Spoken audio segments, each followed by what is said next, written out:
Hello everyone, কেমন আছেন সবাই? আমি প্রিয়াঙ্কা আবারও একটা ব্লগ নিয়ে এলাম। তো আজকে হঠাৎই রোদ্দুরের পিম্মি পিসাই অনিল দাদা রোদ্দুরের সাথে দেখা করতে চলে এসেছে।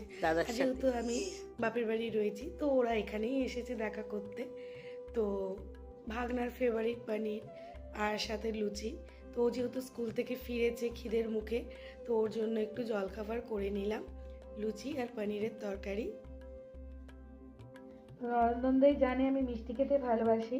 বাচ্চারাম থেকে আমার জন্য আর আমার হাজবেন্ডের জন্য ল্যাংচা এনেছে। তো সন্ধ্যেটা বন্ধুরা হই হুল্লোড় করে কাটলো, ভীষণ ভালো লাগলো।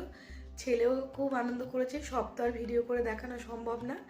তো সবাই ভালো থাকবেন বন্ধুরা, আবারও কাল আসবো। এবার একটু ফ্রেশ হই, নিজেরও তো রেস্টের দরকার।